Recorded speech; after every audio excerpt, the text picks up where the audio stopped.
शङ्कराचार्यमध्यमाम् अस्मदाचार्यपर्यन्तां वन्दे गुरुपरम्पराम्। ॐ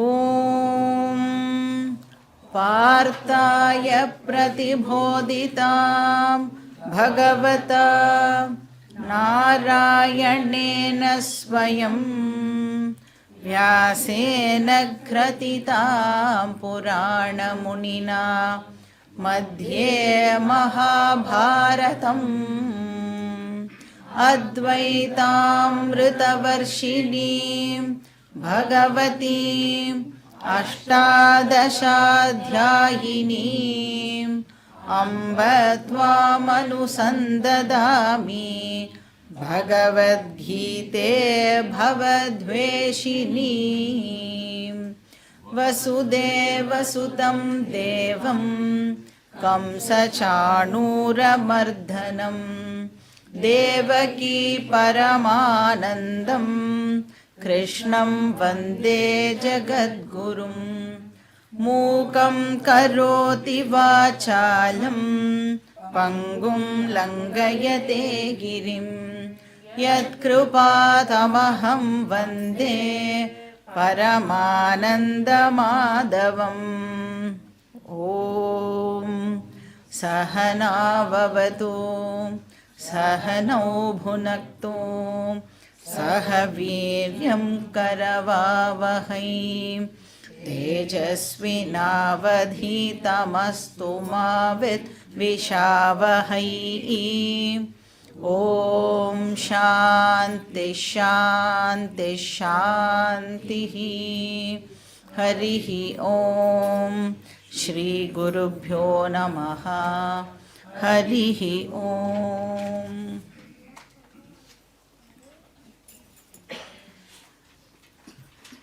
ஆத்மாவோட நேச்சர் பற்றி பகவான் நமக்கு இப்போது சொல்லின்னு இருக்கார். ஸோ ஆத்மாவோட நேச்சரை பற்றி சொல்லும் பொழுது அது எப்படி அனாத்மாலேருந்து டிஃப்ரெண்ட்டாக இருக்குது அப்படிங்கிறதையும் நமக்கு சொல்லிட்டு வரார். அதாவது இந்த பாடி மைண்ட் சென்ஸ் காம்ப்ளெக்ஸ்லேருந்து ஆத்மா வேறானது. ஆத்மா பாடி கிடையாது, ஆத்மா மைண்டு கிடையாது அப்படிங்கிறத நமக்கு கிருஷ்ணர் எக்ஸ்பிளைன் பண்ணின்னு இருக்கார். அப்போ ஆத்மா எப்படிப்பட்டது அப்படின்னா ஆத்மா நித்யஹா அப்படின்னு பார்த்தோம். நித்யஹானா எப்பவும் இருந்துட்டே இருக்கக்கூடியது. இந்த உடம்பு எப்படிப்பட்டது? அனித்தியம். இந்த உடம்பு வரும் போகும், ஆனால் ஆத்மா எப்பவும் இருக்கும். It continues to exist. Next என்ன பார்த்தோம்? ஆத்மா சத்யஹா அப்படின்னா என்ன அர்த்தம்? ஆத்மா மட்டும்தான் இருக்குது உண்மையாக. இப்போ இந்த ஹோல் வேர்ல்டில் எது இருக்குது அப்படின்னா ஆத்மா மட்டும்தான் இருக்குது. அப்படின்னா என்ன அர்த்தம்? அதுக்கு மட்டுமே இண்டிபெண்ட் எக்ஸிஸ்டன்ஸ் இருக்குது அப்படின்னு உடனே நம்ம என்ன ஞாபகம் வச்சுக்கணும்? அது புரியலன்னா உடனே பானை களிமண்ணை ஞாபகப்படுத்தி பார்க்கணும்.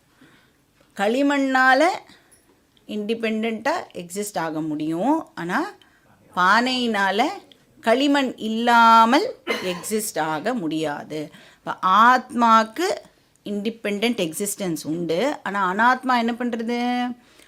ஆத்மாவை சார்ந்து அனாத்மா இருக்குது.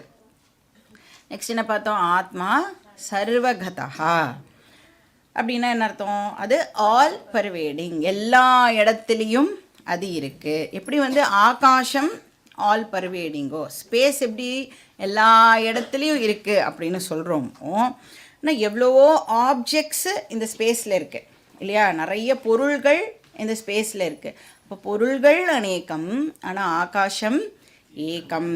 அந்த மாதிரி எவ்வளவோ தேகங்கள் இருந்தாலும் ஆத்மா ஏகம். தேகம் அநேகம், ஆனால் ஆத்மா ஏகம்.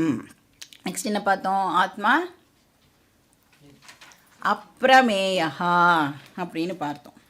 அப்படின்னா அது நம்மளுடைய எக்ஸ்பீரியன்ஸுக்கு ஒரு பொருளாக என்றைக்குமே அவைலபிளாக இருக்காது. It is not an object of experience. அப்படின்னா என்ன அர்த்தம்? அதை என்னால் பார்க்க முடியாது, கேட்க முடியாது, நுகர முடியாது, தொட முடியாது, டேஸ்ட் பண்ணி பார்க்க முடியாது. ஏன்னா இதெல்லாம் எதை வச்சு பண்ணுறோம்? நம்ம சென்ஸ் ஆர்கன்ஸை வச்சு இதெல்லாம் பண்ணுறோம் இல்லையா? அப்போ சென்ஸ் ஆர்கன்ஸ்னால் எதையாவது ஒரு விஷயத்தை வந்து பர்சீவ் பண்ண முடியறது அப்படின்னு சொன்னால் அந்த விஷயத்துக்கு பேர் ஆப்ஜெக்ட் அப்படின்னு பேர். ஆனால் ஆத்மா எப்படிப்பட்டது? சென்ஸ் ஆர்கன்ஸ்னால் அதை பர்சீவ் பண்ண முடியாது. ஆத்மா ஒரு ஆப்ஜெக்டு கிடையாது. ஏன் அப்படின்னா எது எல்லாத்தையும் பர்சீவ் பண்ணுறதோ அது ஆத்மா. எது எல்லாத்தையும் எக்ஸ்பீரியன்ஸ் பண்ணுறதோ அது ஆத்மா. அதனால் ஆத்மா எப்பயுமே எப்படி இருக்கும்? எக்ஸ்பீரியன்ஸராக இருக்கும். ஒரு நாளைக்கும் அது எக்ஸ்பீரியன்ஸ்டு ஆப்ஜெக்டாக இருக்காது. ஸோ அதுக்கு தான் என்ன எக்ஸாம்பிள் பார்த்தோம்? கேமரா எக்ஸாம்பிள் பார்த்தோம். ஸோ ஒரு ஃபோட்டோ இருக்குது அப்படின்னு சொன்னால் அந்த ஃபோட்டோவில் எப்பயுமே எது வரவே வராது. இப்போ லேட்டஸ்ட் எக்ஸாம்பிள் நம்மளுடைய ஃபோன் வந்து அந்த ஃபோட்டோவில் ஒரு நாளைக்கும் இருக்கவே இருக்காது. அது மாதிரி இப்போ இந்த ஹோல் வேர்ல்டை வந்து நாம் ஃபோட்டோகிராஃப் அப்படின்னு எடுத்துட்டா, இந்த கண்ணுக்கு முன்னாடி இருக்கிற பிக்சர் அப்படின்னு எடுத்துட்டா அதில் இருக்கிற எல்லாத்தையும் எக்ஸ்பீரியன்ஸ் பண்ணலாம். ஆனால் எதை பண்ண முடியாது? ஆத்மாவை எக்ஸ்பீரியன்ஸ் பண்ண முடியாது. ஏன்னா ஆத்மா தான் எக்ஸ்பீரியன்சர். அப்போ அது எக்ஸ்பீரியன்ஸ்டு ஆகாது. அதுக்கு என்ன சான்ஸ்கிரிட் வேர்டுனா அப்ரமேயா அப்படின்னு பார்த்தோம். ஸோ நித்யா, சத்யா, சர்வகதா, அப்ரமேயா. அதுக்கப்புறம் என்ன சொன்னார் கிருஷ்ணர்? ஆத்மா அகர்த்தா அபோக்தா அப்படின்னு பாயிண்ட் அவுட் பண்ணார். அப்படின்னா ஆத்மா எந்த ஆக்ஷனையும் பண்ணுறது இல்லை, ஆக்ஷனே அது பண்ணாது அப்படின்னு சொன்னால் ஆக்ஷனோட ரிசல்ட்டையும் அது வந்து அனுபவிக்கிறது இல்லை. அதனால ஆத்மா வந்து அகர்த்தா அபோக்தா. அப்படின்னா என்ன அர்த்தம்? ஆத்மாவுக்கு பாப்பமும் கிடையாது, புண்ணியமும் கிடையாது. இப்போ போக்தா அப்படின்னு சொன்னால் எக்ஸ்பீரியன்ஸ் பண்ணணும்ல, எதிர் பாப்பத்தை எக்ஸ்பீரியன்ஸ் பண்ணணும், இல்லைனா புண்ணியத்தை எக்ஸ்பீரியன்ஸ் பண்ணணும். எப்போ எனக்கு பாப்ப புண்ணியம் வரும்? நான் ஏதோ ஒரு ஆக்ஷனை பண்ணினாதான் எனக்கு அதுக்கேற்ற மாதிரியான பாப்ப புண்ணியம் வரும். அப்போ ஆத்மா ஆக்ஷனே பண்ணுறதில்ல, அது அகர்த்தா, தேர்ஃபோர் அது அபோக்தா. அதனால அதுக்கு பாப்பமும் கிடையாது, புண்ணியமும் கிடையாது. இது வரைக்கும் தான் நாம் வந்து லாஸ்ட் கிளாஸில் வந்து பார்த்தோம். இப்போ நம்ம நெக்ஸ்ட் ஸ்லோகம் படிச்சுட்டு பார்க்கலாம்.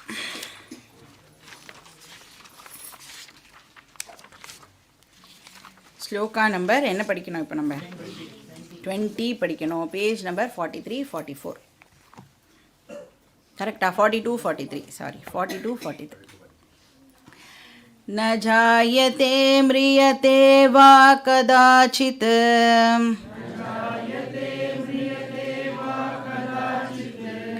नायं भूत्वा भविता वा न भूयः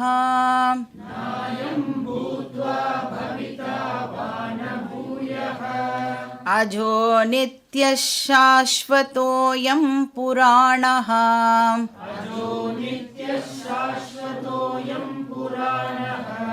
न हन्यते हन्यमाने शरीरे.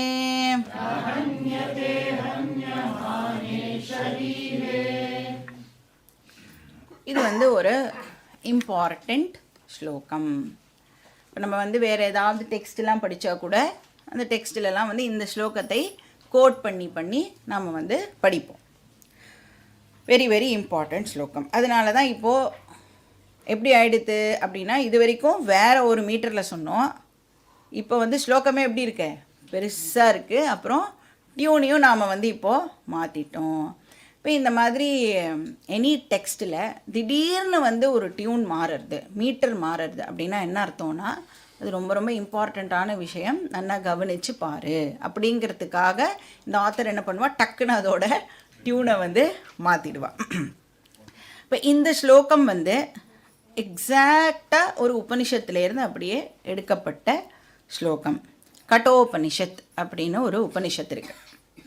சொல்லியிருக்கேன்னு நினைக்கிறேன் ஆல்ரெடி. யமதர்மராஜா தான் வந்து டீச்சர், நச்சிகேதஸ் அப்படிங்கிறவன் தான் ஸ்டூடெண்ட். அந்த உபனிஷத்தில் இந்த அப்படியே இந்த மந்திரமானது இருக்குது. அது அப்படியே கிருஷ்ணர் எடுத்து இங்கே அவருடைய டீச்சிங்க்கு கோட் பண்ணுறார். அங்கே ஆனால் எப்படி வரும்னா, ந ஜாயத்தே மிரியத்தே வா விபஸ்சித்து அப்படின்னு ஒரு வார்த்தை வரும். நாயம் குதா சின்ன பபூவ கஷ்சித்து அப்படின்னு வரும். அஜோ நித்ய சாஸ்வதோயம் புராணகா ந ஹன்யதே ஹன்யமானே ஷரீரே அப்படின்னு அந்த மந்திரமானது இருக்கும். ஸோ உபனிஷத்தில் எக்ஸாக்டாக என்ன சொல்லப்பட்டிருக்கோ அது அப்படியே எடுத்து கிருஷ்ணர் நம்மளுக்கு இங்கே டீச்சிங்காக கொடுக்குறார். அதனால தான் உபனிஷத்ஸு, கீதோ உபனிஷத். இதுக்கு பேரே என்னது அப்படின்னா உபனிஷத் அப்படின்னு தான் பேர். சரி, இந்த ஸ்லோகத்துடைய எசன்ஸ் என்ன அப்படின்னா, ஆத்மா நிர்விகாரகா, அதை தான் வந்து இந்த ஸ்லோகம் சொல்கிறது. விகாரம் அப்படின்னு சொன்னால் என்ன அர்த்தம்? சேஞ்சுன்னு அர்த்தம், மாறக்கூடியது அப்படின்னு அர்த்தம். அப்போ நிர் அப்படின்னு போட்டோன்னா அதுக்கு முன்னாடி ஃப்ரீ ஃப்ரம், அது இல்லாத அப்படின்னு அர்த்தம். அப்போ நிர்விகாரன்னு சொன்னால் சேஞ்சு இல்லாத, மாறாதது அப்படின்னு அர்த்தம். இப்போ நம்ம வந்து ஷட் விகாரம் படிச்சிருக்கோம் இல்லையா? ஷட் விகாரம் எதை சேர்ந்தது? ஸ்தூல சரீரத்தை சேர்ந்தது அப்படின்னு படிச்சிருக்கோம். ஷட் விகாரம்னா 6 சேஞ்சஸ் இந்த ஃபிசிக்கல் பாடிக்கு இருக்குது அப்படின்னு நாம் வந்து படிச்சிருக்கோம். என்ன 6 விதமான சேஞ்சஸ்ஸு? அஸ்தி, ஜாயத்தே, வர்த்ததே, விபரிணமத்தே, அபக்ஷீயத்தே, வினஷ்யதி. அதுக்கு தான் தத்துவபோதா கிளாஸும் நீங்கள் வரணும். இன்றைக்கி கார்த்தால கிளாஸில் கூட நாங்கள் இதை வந்து டிஸ்கஸ் பண்ணோம். இப்போ தெரியலனா கூட இன்னைக்கு கார்த்தால கிளாஸ் அட்டன் பண்ணியிருந்தா நம்ம வந்து ஈஸியாக ஆன்சர் பண்ணியிருக்கலாம். ஸோ இந்த 6 விதமான மாறுதல்கள் இந்த உடம்புக்கு இருக்குது. அஸ்தி அப்படின்னு சொன்னால் என்ன அர்த்தம்? அம்மாவோட வயத்தில் இருக்கிறதுக்கு பேர் அஸ்தி அப்படின்னு பேர்.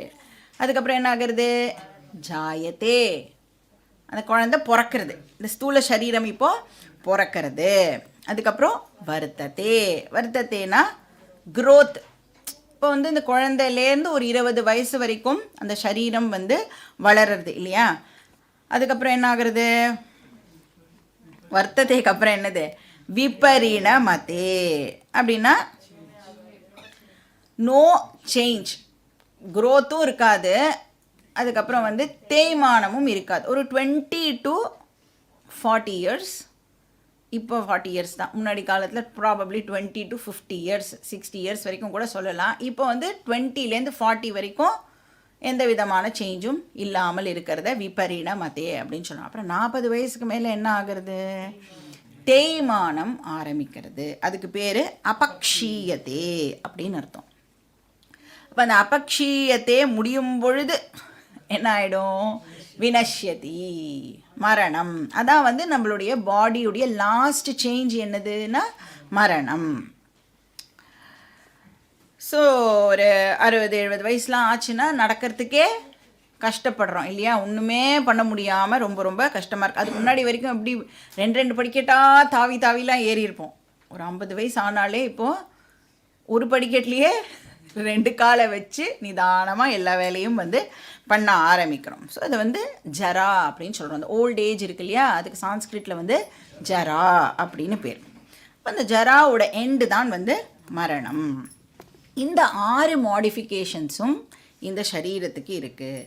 ஆனால் ஆத்மாவுக்கு இந்த 6 மாடிஃபிகேஷன் இருக்கா அப்படின்னா கிடையாது. அப்போ அது பிறக்கிறதே இல்லை, அது வளர்றதும் இல்லை, அது தேயறதும் இல்லை, அழியறதும் இல்லை. இதுதான் வந்து இந்த ஸ்லோகத்தோட எசன்ஸ். ஸோ என்ன சொல்கிறது? ந ஜாயத்தே. ஜாயத்தே அப்படின்னு சொன்னால் பிறக்கிறதுன்னு அர்த்தம். ந ஜாயத்தே அப்படின்னா பிறக்கலை, அது பிறக்கிறது இல்லை. அந்த பிறப்பு அந்த விஷயம் எல்லாம் வந்து இந்த சரீரத்துக்கு தான் இருக்குது, ஸ்தூல சரீரத்துக்கு தான் இருக்குது, ஆத்மாக்கு இல்லை. இப்போ ந ஜாயத்தே அப்படின்னு சொன்னால் ந மிரியத்தே, பிறக்கவே இல்லை. பிறக்கவே இல்லைன்னா அது என்ன ஆகவும் ஆகாது, இறக்கிறதும் இல்லை. கதாச்சித்து அப்படின்னு சொன்னால் அட் எனி டைம், எப்பவுமே அப்படின்னு அர்த்தம். அயம் ந பூத்வா. இப்போ நான் ஏதோ ஒரு பர்டிகுலர் டைமில் நான் வந்து எக்ஸிஸ்டன்ஸுக்கு வரலை, ஒரு ஆத்மா ஏதோ ஒரு பர்டிகுலர் டைமில் எக்ஸிஸ்டன்ஸுக்கு வரலை, ஏன்னா இட் இஸ் நெவர் பார்ன் அப்படின்னு சொல்கிறோம். ந பவிதா, அது ஃப்யூச்சரில் ஒரு பர்டிகுலர் டைமில் காணாமல் போக போகிறதும் இல்லை, டிஸப்பியர் ஆக போகிறதும் இல்லை. அப்போது ஒரு பர்டிகுலர் டைமில் வரலை, ஒரு பர்டிகுலர் டைமில் அது அழிய போகிறதும் இல்லை. அப்படின்னா என்ன அர்த்தம்? அது ஆல் த டைம் இருக்குது அப்படின்னு அர்த்தம். ஸோ அஜஹா, அஜஹா அப்படின்னு சொன்னாலும் பிறக்கிறது இல்லை அப்படின்னு அர்த்தம். நித்யஹா அப்படின்னா எப்பவுமே இருக்குது. ஸோ அஜஹானா பர்த்லெஸ், நித்யஹானா இந்த இடத்துல டெத்லெஸ் அப்படின்னு எடுத்துக்கலாம். இப்போ எப்படி இருக்குன்னா அபக்ஷீய ரஹிதா, அபக்ஷீயன்னு ஒரு சேஞ்ச் பார்த்தோம்ல, அது வந்து ஆத்மாவுக்கு இல்லை. அதுக்கு வயசெல்லாம் ஆகுமா அப்படின்னா வயசெல்லாம் ஆகாது. அதனால அது புராணஹா, ஓல்டஸ்ட்டு. அதுக்கு வயசு புதுசாக ஆகுமா அப்படின்னா வயசெல்லாம் அதுக்கு ஆகவே ஆகாது. ஏன்னா அது எப்போலேருந்தோ இருந்துட்டே இருக்கு. So ஜன்மரஹிதா, விருத்திரஹிதா, விருத்தினா growth, விருத்திரஹிதா, அபக்ஷீயரஹிதா, விநாசரஹிதா. விநாசனா அழிவு, அழிவு அதுக்கு இல்லை. இது எதுவுமே வந்து ஆத்மாவுக்கு இல்லை. அது மட்டும் இல்லை, ந ஹன்யதே ஹன்யமானே ஷரீரே. இப்போ சப்போஸ் உடம்புக்கு ஏதாவது ஒரு வியாதி வந்ததுன்னு வச்சுக்கோங்களேன், ஏதோ ஒரு டிசீஸ் வருது அப்படின்னு சொன்னால் உடம்பு டெஃபினட்டாக அஃபெக்ட் ஆகும் இல்லையா அந்த டிசீஸ்னால். எய்தர் உடம்பு வந்து ரொம்ப குண்டாகும், இல்லைனா ரொம்ப ஒல்லியாகும், இல்லை ஏதோ ஒரு சேஞ்ச் வந்து இந்த உடம்புக்கு ஏற்படும். ஹன்யத்தே அப்படின்னு சொன்னால் அஃபெக்டட் அப்படின்னு அர்த்தம். இப்போ உடம்பு அஃபெக்ட் ஆகும், ஆனால் ஆத்மா ந ஹன்யத்தே, ஆத்மாவுக்கு எந்த விதமான பாதிப்பும் ஏற்படுறது இல்லை. இப்போ பாடி வேணால் அவுட் ஆஃப் ஷேப் போகும், அதுக்கப்புறம் நாம் வந்து அதை ஷேப்புக்கு கொண்டு வரத்துக்கு கஷ்டப்படணும், அப்புறம் அந்த ஷேப்பை மெயின்டைன் பண்ணுறதுக்கு இன்னும் படாத பாடுபடணும். ஆனால் ஆத்மாவுக்கு நாம் அந்த மாதிரி எந்த ஒரு விஷயமும் பண்ண தேவையில்லை. ஏன்? ஆத்மாவுக்கு ஃபர்ஸ்ட் ஆஃப் ஆல் ஷேப்பே கிடையாது, ஃபார்மே அதுக்கு இல்லை. ஸோ உடம்புக்கு என்ன சேஞ்சஸ் வேணாலும் ஏற்படலாம், ஆனால் ஆத்மாவுக்கு எந்த சேஞ்சும் ஏற்படுறது இல்லை. இப்போ நம்ம உடனே என்ன எக்ஸாம்பிள் ஞாபகம் வச்சுக்கணும் அப்படின்னா லைட். இப்போ லைட்டு இந்த என்டையர் பாடியை பர்வேட் பண்ணுறது இல்லையா, இந்த பாடிக்கு நிறைய சேஞ்சஸ்லாம் இப்போ நடக்கிறது. இந்த சேஞ்செல்லாம் ஏதாவது லைட்டை அஃபெக்ட் பண்ணுமா அப்படின்னா, இப்போ என்னோடய கையில் வந்து ஏதாவது நான் கட் பண்ணிட்டேன் அப்படின்னு சொன்னால் அந்த கட்டு பண்ணின இடத்துக்கு மேலே கூட தான் லைட்டு பர்வேட் ஆகும். ஆனால் அந்த கட்டு வந்து லைட்டை அஃபெக்ட் பண்ணுமா அப்படின்னா அஃபெக்ட் பண்ணுறது இல்லை. அப்போ பாடிக்கு சேஞ்சஸ் எல்லாம் நடக்கும், ஆனால் அது ஆத்மாவை அஃபெக்ட் பண்ணாது. இல்லைனா இன்னொரு எக்ஸாம்பிள் வேணும்னா மூவி ஸ்க்ரீன். மூவியில் நிறைய விஷயங்கள் நடக்கும், ஆனால் அது ஸ்க்ரீனை வந்து பாதிக்குமா அப்படின்னு கேட்டால் ஸ்க்ரீனை அது பாதிக்காது. இப்போ ஆத்மா வந்து ஸ்க்ரீன் மாதிரி, அனாத்மா வந்து சினிமா மாதிரி. நாம் வந்து இப்படியும் வந்து அதை அண்டர்ஸ்டாண்ட் பண்ணிக்கலாம். ஸோ இந்த ஸ்லோகம் வந்து வெரி வெரி இம்பார்ட்டண்ட் ஸ்லோகம், ஆஃபன் கோட்டட் ஸ்லோகம். இதை வந்து முடிஞ்சதுன்னா மனப்பாடம் பண்ணிட்டோம் அப்படின்னு சொன்னால் ரொம்ப ரொம்ப யூஸ்ஃபுல்லாக இருக்கும். நீங்கள் வந்து இதை ஆத்மாவுடைய நேச்சர் அப்படின்னா இந்த ஸ்லோகத்தை நீங்கள் ஞாபகப்படுத்தின்ட்டேல் அப்படின்னாலே உங்களுக்கு ஈஸியாக வந்து புரிய ஆரம்பிச்சிடும். நெக்ஸ்ட் ஸ்லோகம் படிக்கலாம். ஸ்லோகா நம்பர் 21. வேதா விநாசினம் நித்யம்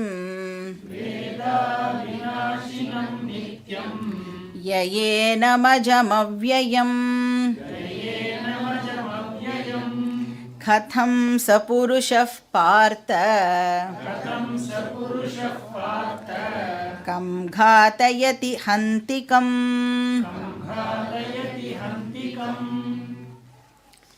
ஸோ இந்த இடத்துல என்ன சொல்கிறார்? வேத அப்படின்னு சொல்கிறார். வேத அப்படின்னு சொன்னால் தெரிஞ்சுக்கணும். ஒரு சீரியஸ் வேதாந்தா ஸ்டூடெண்ட் தெரிஞ்சிக்க வேண்டிய விஷயம் அப்படின்னு அர்த்தம். யாருக்கெல்லாம் வந்து வேதாந்தம் படிக்கிறதுல தீவிர இன்ட்ரெஸ்ட் இருக்கோ, யார் வந்து நான் யாருன்னு தெரிஞ்சுக்கணுன்னு ஆசைப்படுறாளோ அவள்லாம் கட்டாயம் தெரிஞ்சிக்க வேண்டிய விஷயம். எதை பற்றி தெரிஞ்சுக்கணும்? ஆத்மாவை பற்றி அவள் தெரிஞ்சுக்கணும். ஸோ வேத அப்படின்னு சொன்னால் இந்த இடத்துல வந்து ரிக் யஜுர் சாம இல்லை. ஏன்னா ஜென்ரலாக வந்து வேத அப்படின்னா நம்ம வந்து ரிக்வேதம் யஜுர்வேதம் அப்படின்னு சொல்லுவோம்ல. இந்த இடத்துல வேத அப்படின்னு சொன்னால் டு நோ, தெரிந்து கொள்ளுதல் அப்படின்னு அர்த்தம். எதை தெரிஞ்சுக்கணும்? ஆத்மானம், ஆத்மாவை பற்றி தெரிஞ்சுக்கணும். எப்படிப்பட்ட ஆத்மா இது? அவிநாசினம், நித்தியம், அஜம், அவ்யயம். அவிநாசி ஆல்ரெடி நாம் வந்து பார்த்த விஷயம்தான். அவிநாசி அப்படின்னா என்ன அர்த்தம்? அழியாதது. அதனால தான் அது வந்து அழியாததுனால தான் அது எப்படி இருக்குது? நித்தியமாக இருக்குது. ஸோ எல்லாமே வந்து இன்டர்ட்வைன்ட் அப்படின்னு சொல்லலாம். ஒரு வார்த்தையுமே இதனால அது அதனால இது அப்படின்னு நாம் அதை கனெக்ட் பண்ணி அண்டர்ஸ்டாண்ட் பண்ணிக்கலாம். அஜம் அப்படின்னு சொன்னால் பிறக்கவே இல்லை, ஜன்மாவே அதுக்கு கிடையாது அப்படின்னு அர்த்தம். இப்போ இந்த பாடிக்கு ஜன்மா இருக்கா இல்லையா? இந்த சரீரத்துக்கு ஜன்மா இருக்கா, ஆனால் ஆத்மாவுக்கு ஜன்மா இல்லை. அஜஹா. அதுக்கப்புறம் என்னது? அவ்யயம். அவ்யயம் அப்படின்னு சொன்னால் தேய்மானம் இல்லை அப்படின்னு அர்த்தம். வியய அப்படின்னு சொன்னால் கொஞ்சம் கொஞ்சமாக தேஞ்சு போகும்ல. இப்போ நம்மளுடைய பாடி பார்ட்ஸ் எல்லாம் வந்து கொஞ்சம் கொஞ்சமாக தேயறதில்ல. இப்போ முட்டிலாம் எப்படி ஒரே நாள்லேயே மொத்தமாக தேஞ்சு போயிடாது. ஓவர் பீரியட் ஆஃப் டைம் என்ன ஆகும்? கொஞ்சம் கொஞ்சமாக ரிப்பேர் ஆகிறது இல்லை. அந்த மாதிரி ஆகிறதுக்கு பேர் வியய. இப்போ நம்மளுடைய பணம்லாம் நம்ம சம்பாதிச்சு வச்ச பணம் ஆஃப்டர் ரிட்டையர்மெண்ட் என்ன ஆகுறது? கொஞ்சம் கொஞ்சமாக கரையிறதுல. அதுக்கு பேர் வியய அப்படின்னு பேர். அப்போ அவ்யய அப்படின்னா அந்த மாதிரி கொஞ்சம் கொஞ்சமாக தேஞ்சு ஒரு நாள் இல்லாமல் போயிடுமானா அந்த மாதிரியெல்லாம் ஆத்மாவுக்கு ஆகாது. தேய்மானம்லாம் அதுக்கு இல்லை. ஸோ அப்படிப்பட்ட ஆத்மாவை இந்த பர்சன் தெரிஞ்சுக்கணும். அதுதான் இந்த ஸ்லோகம் சொல்கிறது. ஸோ இங்கே இந்த தெரிஞ்சுக்கிற ப்ராசஸ் இருக்கு இல்லையா, இது வந்து 2 ஸ்டேஜஸில் இந்த தெரிஞ்சுக்கிற ப்ராசஸ் வந்து ஆக்சுவலாக நடக்கிறது அப்படின்னு சொல்லலாம். ஃபஸ்ட்டு ஸ்டேஜ் என்ன பண்ண தெரிஞ்சுருக்கணும்? நம்மளுக்கு இந்த பாடியையும் ஆத்மாவையும் நம்மளுக்கு பிரித்து பார்க்கறதுக்கு ஃபஸ்ட்டு தெரியணும். பிரித்து பார்க்கறதுனா ஃபிசிக்கலாக பிரித்து பார்க்கறது இல்லை. புத்தியில் நம்மளால் வந்து ஆத்மா வேற, இந்த சரீரம் வேற அப்படின்னு நம்மளால் வந்து பிரித்து பார்க்கறதுக்கு நமக்கு வந்து இந்த கெப்பாசிட்டி ஆனது இருக்கணும். ஏன்னா இப்போ என்ன நினச்சிட்டு இருப்போம்? ஆத்மான்னு ஒரு புது வார்த்தை கேட்ட உடனே என்ன நினச்சிப்போம்? ஓ, ஆத்மா வந்து இந்த பாடியோட ஏதோ ஒரு பார்ட்டு போல் இருக்குது. நமக்கு வேணால் அதுக்கு கண்ணுக்கு தெரியாமல் இருக்கலாம், ஆனால் அது ஏதோ கண்ணுக்கு தெரியாமல் ஏதோ ஒரு பார்ட்டு இந்த உடம்புல ஆத்மானு ஒன்று இருக்குது அப்படின்னு நாம் ஃபஸ்ட்டு தப்பாக அண்டர்ஸ்டாண்ட் பண்ணிக்கிறோம் இல்லையா? அந்த மாதிரியான ராங் அண்டர்ஸ்டாண்டிங் முதல்ல நாம் எடுக்கணும். எப்போ அது ரிமூவ் ஆகும்? கேட்க நம்மளுக்கு இந்த விஷயம் வந்து புரிய ஆரம்பிக்கும். அப்போ ஆத்மா அப்படிங்கிறது இந்த சரீரத்தோட ஒரு பார்ட் இல்லை, ஆனால் அது ஒரு இண்டிபெண்ட் என்டிட்டி. எப்படி வந்து இந்த லைட்டு இப்போ என்னோடய கையோட பார்ட்டா லைட் இல்லாமல் என் கையை பார்க்க முடியாது. லைட்டு இப்போ என்னோடய கையை பெர்வேடு பண்ணியிருக்கு, முழுக்க வியாபிச்சிருக்கு. ஆனால் லைட்டு வந்து என் கையோடைய ஒரு அங்கமா அப்படின்னு கேட்டால் லைட் என் கையோட ஒரு அங்கம் இல்லை. ஆனால் லைட் எப்படிப்பட்டது? ஒரு இண்டிபெண்ட் என்டிட்டி. ஆனால் லைட்டும் என் கையும் இப்போ எப்படி இருக்குது? ரொம்ப க்ளோஸாக அசோசியேட் ஆகியிருக்கு. லைட்டையும் கையையும் நம்மளால் ஃபிசிக்கலாக பிரித்து பார்க்க முடியாது. ஆனால் லைட்டு வேற கை வேற அப்படின்னு நம்மளால் புத்தியில் இப்போது பிரித்து பார்க்க முடியும் இல்லையா? அந்த மாதிரி ஆத்மாவும் இந்த சரீரமும் ரொம்ப க்ளோஸாக அசோசியேட் ஆகியிருக்கு. அதை ஃபிசிக்கலாக நம்மளால் பிரிக்கவே முடியாது. ஆனால் புத்தியில் ஆத்மாங்கிறது ஒரு இண்டிபெண்ட் என்டிட்டி. அந்த ஆத்மா இப்போ இந்த சரீரம் முழுக்க வியாபிச்சு இருக்குது. அது சரீரத்தினோட ஒரு அங்கம் இல்லை அப்படின்னு நாம் ஃபஸ்ட்டு புத்தியில் அதை பிரித்து பார்க்கணும். இது வந்து ஃபஸ்ட்டு ஸ்டேஜ். செகண்ட் ஸ்டேஜ் என்ன? இந்த சரீரத்தையும் சைத்தன்யத்தையும் சைத்தன்யம்னு ஆத்மா, சரியா? சரீரத்தையும் சைத்தன்யத்தையும் இப்போ பிரித்த உடனே இது ரெண்டில் நான் யார், அதுவும் கரெக்டாக நம்மளுக்கு சொல்கிறதுக்கு தெரியணும். இப்போ நான் நல்லா ஞாபகம் வச்சுக்கோங்க, ஆத்மா அப்படிங்கிற வார்த்தைக்கு என்ன மீனிங் அப்படின்னா நானுன்னு அர்த்தம். செல்ஃப், அதான் ஆத்மாங்கிற வார்த்தைக்கோட ஒரிஜினல் அர்த்தம். இப்போ நான் அப்படின்னு நம்ம நினைக்கும் பொழுது, அந்த சொல் நம்மளுடைய சிந்தனைக்கு வரும் பொழுது எது நம்மளுக்கு ஞாபகத்துக்கு வருது? இந்த பாடி தான் முதல்ல கண்ணுக்கு முன்னாடி நிற்கிறது இல்லையா? ஆனால் இப்போ நம்ம என்ன பண்ணியிருக்கோம்? பிரிச்சிருக்கோம். இந்த பாடியையும் ஆத்மாவையும் இப்போ நாம் புத்தியில் கரெக்டாக பிரிச்சுட்டோம். இப்போ நான் அப்படின்னு சொல்லும் பொழுது அந்த நானை எதுக்கு கீழே நான் ப்ளேஸ் பண்ணுவேன்? பாடிக்கு கீழே போடுவேனா இல்லைனா ஆத்மாவுக்கு கீழே போடுவேனா? இந்த பாடி ரொம்ப ரொம்ப இம்பார்ட்டண்ட்டு தான் நம்மளுக்கு, ரொம்ப ப்ரிஷியஸு, எல்லாம் சூப்பராக பார்த்துக்கலாம், உடம்ப எல்லாமே ரைட்டு. ஆனால் இந்த பாடி எப்போ பாரு பிரச்சனை கொடுத்துட்டே இருக்கேன் நம்மளுக்கு இல்லை? அப்புறம் ஒரு நாள் இல்லாமல் வேற போகிறதே. அழிஞ்சு போகிற இந்த பாடியை யாராவது நான் அப்படின்னு சொல்லுவாளா? அதனால நம்மளோட எய்மே என்ன, நம்ம எதுக்காக வேதாந்தம் படிக்கிறோம் அப்படின்னு சொன்னால், இந்த பாடியை நான் அப்படின்னு தானே உலகமே சொல்லின்னு இருக்கு. அதுக்கு எதுக்கு வேதாந்தம் படிக்கணும்? படிக்கிறதுக்கு முன்னாடியே எனக்கு தெரிஞ்சிருக்கேன் நான் தான் இந்த பாடி. இப்போ வேதாந்தம் நம்மளுக்கு தெரிஞ்ச விஷயத்தையே சொல்லி கொடுத்ததுன்னா வேதாந்தம் தேவையே இல்லையே, இல்லையா? நீ தப்பாக நினச்சின்னு இருக்கியே, அதை ட்ராப் பண்ணு. இப்போ நான் உனக்கு கரெக்டான நானை சொல்லி கொடுக்குறேன் அப்படின்னு சொல்கிறது.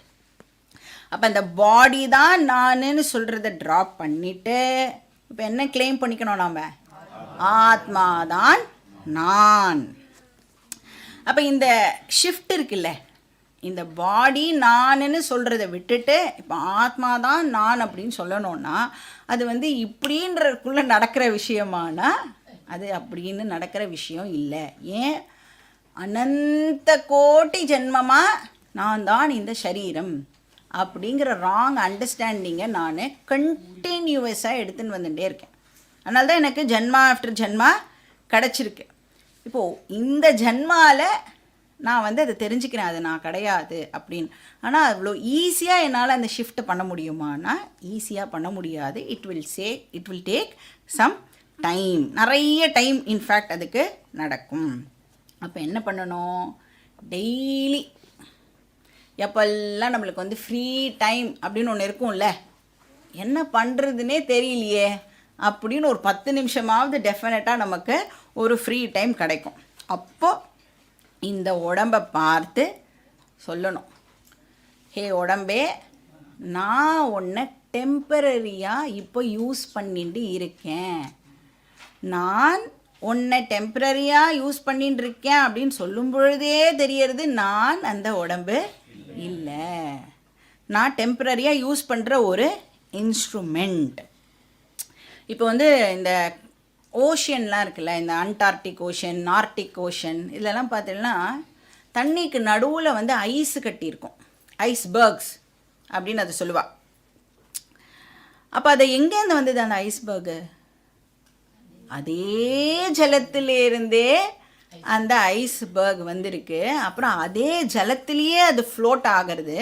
அப்புறம் என்றைக்கோ ஒரு நாள் அது அதே ஜலத்திலேயே வந்து மர்ஜும் ஆக போகிறது.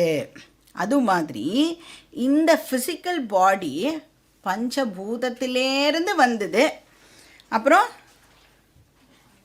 பஞ்சபூதத்துக்கிட்டேயே அது ஒரு நாளைக்கு போய் சேர போகிறது, அதில் மர்ஜ் ஆக போகிறது. அதனால இந்த சரீரம் மேட்டரை சேர்ந்தது, அனாத்மாவை சேர்ந்தது. ஆனால் நான் யார்? கான்ஷியஸ்னஸ், ஆத்மா. அது இந்த பாடியில் இருக்குது. கான்ஷியஸ்னஸ் இந்த பாடியில் இருக்குது. ஆனால் இந்த பாடி அழிஞ்சு போனாலும் நான் கண்டினியூவஸாக இருந்துட்டே இருப்பேன், எனக்கு அழிவு இல்லை. இப்படி உட்கார்ந்து நாம் யோசித்தோன்னா அதுக்கு பேர் நிதித்தியாசனம் அப்படின்னு பேர். இப்படிலாம் நம்ம யோசிக்கணும்னா ஃபஸ்ட் இந்த விஷயங்களெல்லாம் நாம் முதல்ல காதில் கேட்டிருக்கணும். இதெல்லாம் கேட்டிருந்தால் தான் நம்மளால் மறுபடியும் போய் உட்காந்து கேட்ட விஷயத்தை ரீவைண்டு பண்ணி திருப்பி பார்க்க முடியும். அப்போ ஃபஸ்ட்டு தடவை கேட்குறோம்ல, அதுக்கு பேர் ஸ்ரவணம். ஒரே ஒரு வாட்டி கேட்ட உடனே கரெக்டாக போய் ஞாபகம் வச்சுட்டு நம்மளால் அதை ரீப்ரொடியூஸ் பண்ண முடியுமா? பண்ண முடியாது. அப்போ என்ன பண்ணணும்? ரிப்பீட்டடாக கேட்கணும். அதுக்கு பேர் மனனம் அப்படின்னு பேர். அதுக்கு தான் நம்ம ப்ரீமியர்லாம் எதுக்கு போடுறோம்? திருப்பியும் இந்த விஷயத்தையே கேட்டால் தான். இப்போ நம்ம ஸ்கூலில் 1+1 2 அப்படின்னு கிட்டத்தட்ட 5-6 வருஷம் சொல்லி கொடுத்துருக்கான் நம்மளுக்கு. இல்லைன்னா நம்மளால் 1+1 2 அப்படின்னு ஒரு நாளைக்கு கூட சொல்ல முடியாது. ரிப்பீட்டடாக, ஏன்னா அதான் ஃபேக்ட்டு. அது ரிப்பீட்டடாக நம்மளுக்கு சொல்லி கொடுத்ததுனால தான் நம்மளால் ஒரு 3rd ஸ்டாண்டர்ட்லேயோ 4th ஸ்டாண்டர்ட்லேயோ கண்ணை மூடின்னு 1+1 2 அப்படின்னு சொல்ல முடியாது இல்லையா? அந்த மாதிரி இந்த விஷயத்தை ரிப்பீட்டடாக கேட்டால் தான் நம்மளால் ஸ்பான்டேனியஸாக, நீ எதை கிளைம் பண்ணுவ? பாடியை கிளைம் பண்ணுவியா, ஆத்மாவை கிளைம் பண்ணுவியா அப்படின்னு கேட்டால் ஆத்மாவை கிளைம் பண்ணுவேன் அப்படின்னு எப்போ சொல்ல முடியும்? ஸ்ரவணமாக இருக்கணும், மனனமாக இருக்கணும், அப்புறம் நிதித்தியாசனம் பண்ணணும். இப்போ மைண்டுக்கு ட்ரைனிங் கொடுக்கணும். நீ இந்த சரீரம்னு சொல்கிறியே, அது நீ கிடையாது. ஏன் கிடையாது தெரியுமா? ஏன்னா இந்த சரீரம் பிறக்கிறது இறக்கிறது, இது பஞ்சபூதத்திலேருந்து வந்தது, பஞ்சபூதத்துக்கே அது மறுபடியும் போயிட போகிறது. ஆனால் ஆத்மாவாகிய நான் எப்படிப்பட்டவன் தெரியுமா? நித்யஹா, சத்யஹா, சர்வகதா, அப்ரமேயா அப்படின்னு எல்லாம் நாம் உட்காந்துட்டு ஒரு வாட்டியும் சொல்லி பார்க்கணும். இப்படி மைண்டுக்கு ட்ரைனிங் கொடுக்கறதுக்கு பேர் நிதித்தியாசனம். இப்படி பண்ணிகிட்டே இருந்தோன்னா அந்த ஷிஃப்ட்டு ஈஸியாக நம்மளால் பண்ண முடியும். ஸ்பான்டேனியஸாக, நேச்சுரலாக அந்த ஷிஃப்டிங் இப்போது நடக்கும். எந்த விதமான தயக்கமும் இல்லாமல். இப்போ சொல்கிறோம்ல, நீ யாருன்னு கேட்டால் நான் இந்த பாடி, அப்புறம் நம்மளுக்குன்னு ஒரு பேர் இருக்கும், ஐ ஆம் ஸோ அண்ட் ஸோ. அப்படி யாரையாவது கேட்டு சொல்கிறோமா? ஏதோட ஹெல்ப்பையாவது எடுத்துக்கிறோமா? ஸ்பான்டேனியஸாக இப்போ சொல்கிறோம் இல்லையா? அந்த மாதிரி ஸ்பான்டேனியஸாக நம்மளால் அகம் ஆத்மா அப்படின்னு சொல்ல முடியும். அப்போது இந்த நாலேஜ் எவ்வளோ தூரத்துக்கு நம்ம உள்ளே போயிருந்ததுன்னா நம்மளால் அகம் ஆத்மா அப்படின்னு சொல்ல முடியும் இல்லையா? இப்போ நம்ம பேரை எப்படி சொல்கிறோம்? நம்ம ஃபஸ்ட்டு 2-3 இயர்ஸ் நம்மளை அந்த பேரை சொல்லி கூப்பிட்டு நம்மளோட மனசில் போய் இதுதான், நீ தான் அது அப்படின்னு ஆழமாக பதியறது இல்லையா? அந்த மாதிரி இந்த விஷயத்தை அகம் ஆத்மா அப்படிங்கிறது நன்னா நம்மளுக்கு உள்வாங்கி அதை நன்னா நாம் மனசில் பதிய வச்சுக்கணும். இப்போ இதுக்கு முன்னாடி நான் என்ன சொல்லுவேன்? ஆத்மா அகர்த்தாவான், ஆத்மா அபோக்தாவான் அப்படியெல்லாம் கிளாஸில் சொல்லி கொடுத்தா அப்படின்னு சொல்லுவேன். ஒன்ஸ் எனக்கு நான் தான் ஆத்மா அப்படின்னு தெரிஞ்சிடுத்துனா இப்போ என்ன சொல்லுவேன்? நான் அகர்த்தா, நான் அபோக்தா. அப்போது 12வது ஸ்லோகத்துலேருந்து 25வது ஸ்லோகம் வரைக்கும் என்னெல்லாம் ஃபீச்சர்ஸ் ஆத்மாவோடதுன்னு நாம் படித்தோமோ அதெல்லாம் இப்போ என்ன ஆகிடும்? என்னோட ஃபீச்சர்ஸ். அப்போ அகம் நித்யஹா, நான் அழியாதவன், அகம் சத்யஹா, அகம் சர்வகதா, அகம் அப்ரமேயா, அகம் நிர்விகாரஹா, எனக்கு எந்த விதமான சேஞ்சஸும் இல்லை, அகம் அகர்த்தா, அகம் அபோக்தா. இதுதான் இந்த ஸ்லோகத்தில் 2வது லைனில் சொல்லப்பட்டிருக்கு. ஸோ இங்கே என்ன சொல்கிறார்? ஹே பார்த்த சஹ புருஷா கதம், எப்படி அந்த பர்சன் கர்த்தாவாக இருக்க முடியும் அப்படின்னு கிருஷ்ணர் கேட்குறார். எந்த பர்சன்? யார் ஆத்மாவை அகம் அப்படின்னு கிளைம் பண்ணியிருக்காளோ அந்த பர்சன் எப்படி கர்த்தாவாக இருக்க முடியும்?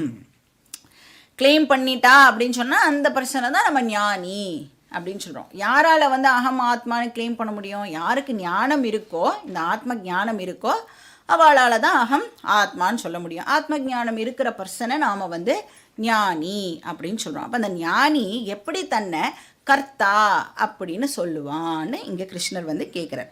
இப்போ ஆக்ஷன் அப்படின்னு சொல்லிட்டாலே 2 டைப் ஆஃப் ஆக்ஷன் இருக்குது.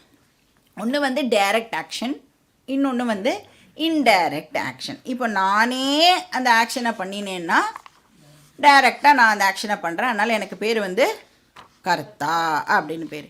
இப்போ நான் பண்ணாமல் இன்னொருத்தரை அந்த ஆக்ஷனை நான் சப்போஸ் பண்ண வச்சேன் அப்படின்னு சொன்னால் அது இன்டைரக்ட் ஆக்ஷன். ஸோ ரெண்டுமே வந்து ஆக்ஷனுக்கு கீழே தான் வரும். ரெண்டுத்துக்கும் கர்ம பலம் உண்டு. இப்போ ஒரு பர்சன் வந்து தப்பு பண்ணுறான் அப்படின்னு சொன்னால் பாப்பம் ஏற்பட போகுது. ஆனால் அந்த பர்சன் தப்பு பண்ணுறதுக்கு இன்னொருத்தர் அந்த பர்சனை வந்து தூண்டி விட்டார் அப்படின்னு சொன்னால் அந்த பர்சனுக்கும் வந்து பாப்பம் இப்போது ஏற்படும். இப்போ நம்ம நினைக்கலாம், ஓ ஆத்மா எந்த ஆக்ஷனும் பண்ணாது, ஓகே அக்கர்த்தா. ஒருவேளை ஆத்மா சும்மா இருந்துட்டு மற்ற எல்லாத்தையும் வந்து நீ பண்ண அப்படின்னு தூண்டி விடுறதா அப்படின்னு நம்மளுக்கு டவுட் வந்தால் அதுக்கு கிருஷ்ணர் சொல்கிறார், அந்த மாதிரியும் ஆத்மா எதுவும் பண்ணுறது இல்லை. ஸோ டைரெக்டாகவும் அது எந்த ஆக்ஷனையும் பண்ணலை, இன்டைரக்டாக யாரையும் அது எந்த ஆக்ஷனையும் பண்ணவும் வைக்கலை. ஸோ டைரெக்டாக பண்ணால் கர்த்தா, இன்டைரக்டாக நான் இன்னொருத்தரை பண்ண வச்சேன்னா எனக்கு பேர் காரயிதா அப்படின்னு பேர். நானே பண்ணால் கர்த்தா, வேறு யாரையாவது பண்ண வச்சா காரயிதா. இப்போ ஆஃபீஸில் பாஸ் இருப்பார்ல, பாஸ் யாருன்னா காரயிதா. ஏன்னா இதை பண்ணு அதை பண்ணு, அவர் ஒரு வேலையும் பண்ண மாட்டார், ஆனால் நம்மளை வந்து இதை பண்ணு அதை பண்ணு அப்படின்னு நம்மக்கிட்ட வேலையெல்லாம் வாங்குறாரு இல்லையா, நம்மளை வேலை பண்ண வைக்கிறாருல, அதனால் அவர் வந்து காரயிதா.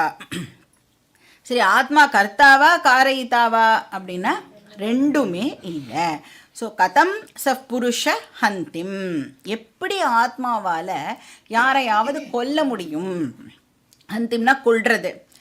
கம் காதயத்திம், யாரையாவது எப்படி அது கொல்ல தூண்டும் அப்படின்னு இங்கே கேட்குறார். ஏன் மறுபடியும் கிருஷ்ணர் கொலை அதை பற்றியே பேசுகிறார், கொல்றது?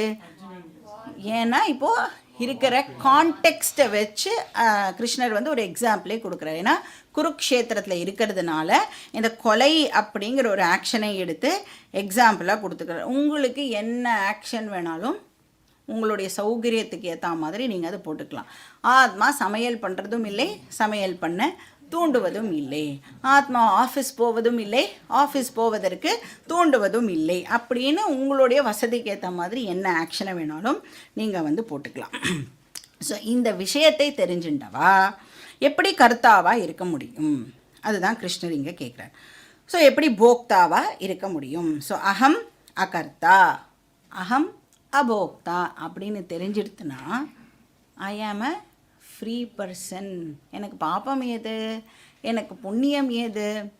பாப்பமும் இல்லை புண்ணியமும் இல்லைன்னா எனக்கு புனர்ஜென்மாவும் கிடையாது. ஸோ எப்படி ஏன் புனர்ஜென்மா இல்லை அப்படின்னா இதெல்லாம் சேர்த்து அண்டர்ஸ்டாண்ட் பண்ணிட்டு தேர்ஃபோர் எனக்கு புனர்ஜென்மா இல்லை அப்படின்னு வந்து புரிஞ்சுக்கணும். ஏன்னா அகம் ஆத்மா, ஆத்மா பிறக்கவே இல்லை, ஆத்மா இறக்கிறதும் இல்லை, அதனால எனக்கு புனர்ஜென்மாவும் இல்லை. இதுதான் இந்த ஸ்லோகத்தில் சொல்லியிருக்கு. அடுத்த ஸ்லோகம், ஸ்லோகா நம்பர் 22.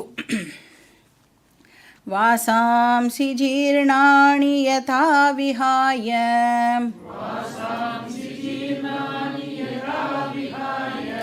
நவாணி கிருண்ணாதி நரோபராணி ததா ஷரீராணி விஹாய ஜீர்ணானி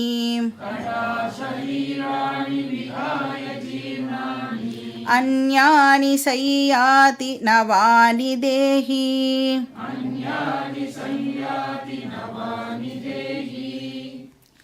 இந்த ஸ்லோகத்தில் கிருஷ்ணர் வந்து புனர்ஜென்மா பற்றியும் மரணம் பற்றியும் நமக்கு சொல்கிறார். ஸோ மரணம்னா என்ன, புனர்ஜென்மானா என்ன, மரணம்ங்கிற ஈவெண்ட்டும் போது என்ன ஆகிறது, அப்புறம் புனர்ஜென்மா அப்படிங்கிற ஈவெண்ட்டும் போது என்ன ஆகிறது, இதெல்லாம் நடக்கும் பொழுது இந்த ஆத்மாவுக்கு என்ன ஆகிறது, அதுதான் ஃபஸ்ட்டு நம்மளுக்கு தெரியணும்ல. கிருஷ்ணர் சொல்கிறார், மரணம் அண்டு புனர்ஜென்மா ரெண்டுமே எப்படிப்பட்ட ஈவெண்ட் அப்படின்னு கேட்டால், நம்ம ட்ரெஸ் மாற்றிக்கிறோம்ல, அந்த மாதிரியான ஈவெண்ட்ஸ் தான் மரணமும் புனர் ஜென்மாவும் அப்படின்னு கிருஷ்ணர் நம்மளுக்கு இங்கே சொல்கிறார். ட்ரெஸ் அப்படின்னு சொன்னோன்னா வாட் இஸ் ட்ரெஸ்ஸு? இந்த தேகத்தை நாம் வந்து கவர் பண்ண யூஸ் பண்ணுற ஒரு விஷயம்தான் ட்ரெஸ்ஸு, ஒரு கவர் அப்படின்னு சொல்லலாம். இப்போ ட்ரெஸ்ஸை மாற்றிக்கிறதுக்கு முன்னாடி நான் இருந்தேனா இல்லையா? இப்போ ட்ரெஸ் மாற்றிக்கிறோம்ல, இப்போ போன உடனே வேறு ட்ரெஸ்ஸு நீங்கள் மாற்றிண்டேல் அப்படின்னா ட்ரெஸ்ஸை மாற்றிக்கிறதுக்கு முன்னாடி நான் இருந்தேன். ட்ரெஸ்ஸு மாற்றினதுக்கப்புறமும் நான் இருக்கேன். சரி, இந்த ட்ரெஸ்ஸு மாற்றிக்கிறதுனால எனக்கு ஏதாவது சேஞ்ச் ஆகிறதா அப்படின்னா எனக்கு எந்த விதமான சேஞ்சும் அதில் ஏற்படுறது இல்லை. நான் வந்து இப்போ ட்ரெஸ்ஸை மாற்றிட்டேன்னு சொல்லுவேன் தவிர நானே மாறிட்டேன் அப்படின்னு நாம் யாரும் வந்து சொல்கிறது இல்லை. அது மாதிரி இப்போ ஒரு ஜீவா பிறக்கிறது அப்படின்னு சொன்னால் என்ன அர்த்தம்? ஜீவா புது ட்ரெஸ் போட்டுண்டு வருது அப்படின்னு அர்த்தம். இப்போ நம்ம மாட்டில் ஒரு குழந்தை பிறக்கிறது அப்படின்னு சொன்னால் அந்த சூக்ஷ்ம சரீரம் ஆல்ரெடி எக்ஸிஸ்டிங் இல்லையா? அந்த அம்மா அப்பா பின் என்ன பண்ணுறா, வெறும் ஸ்தூல சரீரத்துக்கு மட்டும்தான் காரணமாக இருக்கா இல்லையா? அதை தான் புது ட்ரெஸ் அப்படின்னு இங்கே வந்து கிருஷ்ணர் சொல்கிறார். இப்போ ஒரு ஜீவா இந்த தேகத்தை எடுத்துக்கிறது அப்படின்னா ஜீவா இந்த ஸ்தூல சரீரம்ங்கிற புது ட்ரெஸ்ஸை அது போட்டுக்கிறது அப்படின்னு அர்த்தமாகிறது. சரி, அந்த ட்ரெஸ் எவ்வளோ காலம் இருக்கும்? It depends on the individual. சில பேர் என்ன பண்ணுவா, 2 மணி நேரத்துக்கு ஒரு வாட்டி ட்ரெஸ் மாற்றுவா. இல்லை சில பேர் ஒரு நாளைக்கே 2-3 வாட்டி ட்ரெஸ்ஸு மாற்றிப்பா. இல்லைன்னா ஒரு வருஷத்துக்கு ஒரு வாட்டி சில பேர் வந்து ட்ரெஸ்ஸு மாற்றிப்பா. நீங்கள் வந்து கோல்டு கண்ட்ரீஸ்லலாம் இருந்தேன்னு வச்சுக்கோங்க, குளிக்கணும் அப்படின்ற ஒரு யோசனையே ஃபர்ஸ்ட் ஆஃப் ஆல் வரவே வராதுல்ல. அது மாதிரி இந்த ஜீவா இந்த ஃபிசிக்கல் பாடிங்கிற ஒரு ட்ரெஸ்ஸை புது ட்ரெஸ்ஸை போட்டுண்டு வந்திருக்கு. கொஞ்ச காலம் இந்த ட்ரெஸ்ஸோட அது இருக்கும். அப்புறம் என்ன ஆகும்? ஜீவாவுக்கு போர் அடிச்சிடும்.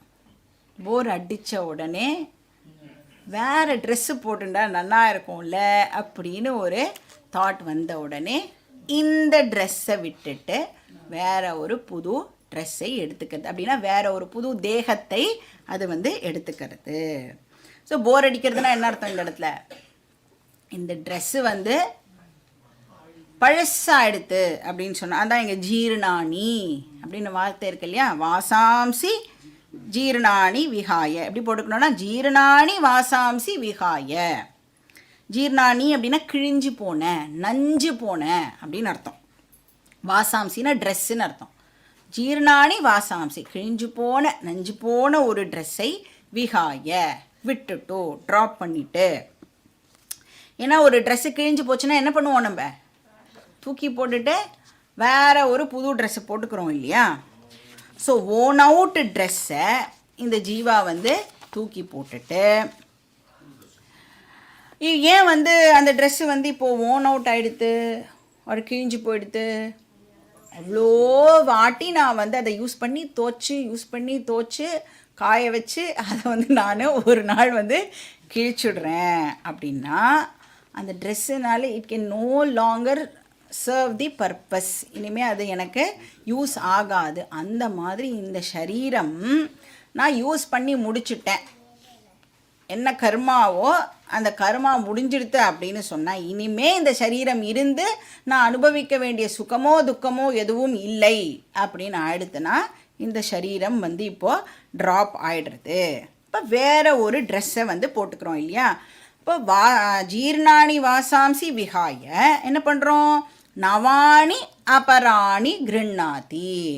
நவன புதுசு, நவாணி அபராணி வேற ஒரு அபராணினா வேற ஒரு புது ட்ரெஸ்ஸை நாம் வந்து கிருண்ணாதி போட்டுக்கிறோம்.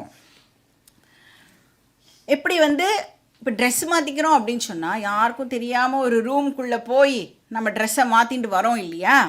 இந்த ஜீவா என்ன பண்ணுறது, அது மாதிரி இந்த ஃபிசிக்கல் பாடி இந்த ஸ்தூல சரீரம் தன்னோட பர்பஸை முடித்த உடனே இனிமே எனக்கு இது தேவையில்லை அப்படின்னு ஆன உடனே அந்த சரீரத்தை ட்ராப் பண்ணிட்டு வேற ஒரு சரீரத்தை எடுத்துக்கிறது. எப்படி தாத்தா? ஷரீராணி ஜீர்ணாணி விகாய, இந்த சரீரம் நஞ்சு போன உடனே இதை விட்டுட்டு நஞ்சு போன இந்த உடம்ப ட்ராப் பண்ணிட்டு யாருக்கும் தெரியாமல் போய்,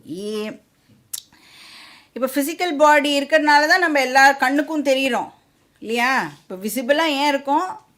ஸ்தூல சரீரம் இருக்கிறதுனால தான். இப்போ ஸ்தூல சரீரம் போயிடுத்துன்னா சூக்ஷ்ம சரீரம் யாருடைய கண்ணுக்கும் தெரியாது, இன்விசிபிளாக இருப்போம். அப்போ என்ன பண்ணுறோம் நம்மனா, பகவானுடைய க்ரீன் ரூம்குள்ளே போய்ட்றோம். இந்த தேகம் போயிடுத்துன்னா இந்த சரீரத்தை ட்ராப் பண்ண உடனே இந்த சூக்ஷ்ம சரீரம் என்ன பண்ணுறது? பகவானுடைய க்ரீன் ரூம்குள்ளே போய்டுறது. பகவானுடைய வார்ட்ரோப்பில் எக்கச்சக்கமான ஸ்தூல சரீரங்கள் அவர் வச்சுட்டுருக்கார். அப்போது அடுத்த கர்மாக்கு ஏற்ற மாதிரி ஒரு ஸ்தூல சரீரம் நமக்கு கிடைக்கிறது. மனுஷன் மட்டும் இல்லை, பூச்சியோ புழுவோ எலியோ காக்காவோ என்னெல்லாம் சரீரம் உண்டோ அத்தனையும் பகவான் அவருடைய வார்ட்ரோப்பில் வச்சுட்டுருப்பார். அப்போ எப்படி அந்த ரூம்குள்ளே போய் ட்ரெஸ்ஸை மாற்றிக்கிறோமோ அந்த மாதிரி யார் கண்ணுக்கும் இப்போ நம்ம தெரியாமல் ஒரு புது சரீரத்தை எடுத்துட்டு வந்த உடனே அடுத்தவா கண்ணுக்கெல்லாம் இப்போ நம்ம தெரிய ஆரம்பிக்கிறோம். அதுதான் இங்கே சொல்கிறார். ஸோ ததா ஜீர்ணானி ஷரீராணி விகாய அந்யானி சையாதி, இன்னொரு சரீரத்தை இந்த தேகி எடுத்துக்கிறான். தேகத்துக்குள்ளே இருக்கிறவனுக்கு பேர் தேகி அப்படின்னு பேர். எடுத்த உடனே என்ன ஆகிறது? மறுபடியும் சுக துக்கத்தை இவன் இந்த தேகம் மூலமாக அனுபவிக்கிறான். இப்படி தான் நாம் என்ன பண்ணியிருக்கோம்?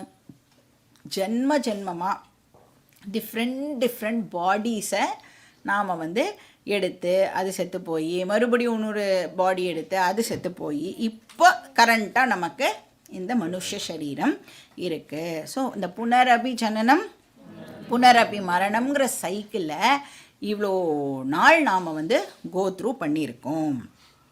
ஸோ இந்த cycle it goes on and on and on அப்படிங்கிறது தான் இந்த ஸ்லோகம் மூலமாக கிருஷ்ணர் சொல்கிறார். இப்போ இந்த ஸ்லோகத்தை ரெண்டு ஆங்கிளில் நாம் அனலைஸ் பண்ணலாம். ஷரீரத்ரயம் பார்த்துருக்கோம் இல்லையா? ஷரீரத்ரயம்னா ஸ்தூல சரீரம், சூக்ஷ்ம சரீரம், காரண சரீரம். இப்போது இந்த இண்டிவிஜுவல் எடுத்துட்டா individual is a mixture of atma and அனாத்மான்னு பார்த்துருக்கோம். அந்த அனாத்மாவை ஸ்தூல சரீரம், சூக்ஷ்ம சரீரம், காரண சரீரம்னு எடுத்துட்டா இப்போ ஸ்தூல சரீரம் ப்ளஸ் சூக்ஷ்ம சரீரம் ப்ளஸ் காரண சரீரம் ப்ளஸ் ஆத்மா இஸ் ஈக்குவல் டு இண்டிவிஜுவல். கரெக்டா? இப்போது இந்த மூணு காம்பனன்ட்ஸ் இருக்குது, ஸ்தூல சூக்ஷ்ம காரண சரீரம் ப்ளஸ் ஆத்மா. இப்போ டெத் அப்படின்னு சொன்னால் இப்போ மொத்தம் 4 காம்பனன்ட்ஸ் இருக்குது. கரெக்டாக? ஸ்தூல சரீரம், சூக்ஷ்ம சரீரம், காரண சரீரம் ப்ளஸ் ஆத்மா இருக்குது. இப்போ டெத் அப்படிங்கிற ஈவெண்ட் நடக்கும் பொழுது எந்த காம்பனண்ட் போய்டுறது? சூக்ஷ்ம சரீரம் என்ன ஆகும்? சூக்ஷ்ம சரீரம் இறக்கிறது இல்லை, அது கண்டினியூ ஆகும். இப்போ டெத் அப்படின்னு சொன்னால் என்ன அர்த்தம்? இந்த ஸ்தூல சரீரம் மட்டும் இப்போ அழிஞ்சு போகிறது. அப்போ என்ன இருக்கும்? சூக்ஷ்ம சரீரம், காரண சரீரம், ஆத்மா இது கண்டினியூ ஆகும். இப்போ சூக்ஷ்ம சரீரம் அப்படின்னு சொன்னால் இந்த பஞ்ச கர்மேந்திரியாணி, பஞ்ச ஞானேந்திரியாணி, மனசு, புத்தி, சித்தம், அகங்காரம் இதெல்லாம் இருக்கும். அந்த வாசனாஸ்லாம் ஞாபகம் இருக்கா நம்மளுக்கு? இன்னைக்கு காத்தால கிளாஸில் கூட வந்தது. வாசனா இதெல்லாம் இருக்கும். இந்த காரண சரீரம் இருக்கு இல்லையா? இந்த காரண சரீரத்தில் தான் நம்மளுடைய சஞ்சித பாப புண்ணியம் இருக்கும். எத்தனையோ ஜென்மமாக நாம் சேர்த்து வச்சுருக்கிற மூட்டை இருக்குல்ல, அதெல்லாம் இப்போ எங்கே இருக்குது? அந்த பாப புண்ணியம்னா காரண சரீரத்தில் இருக்குது.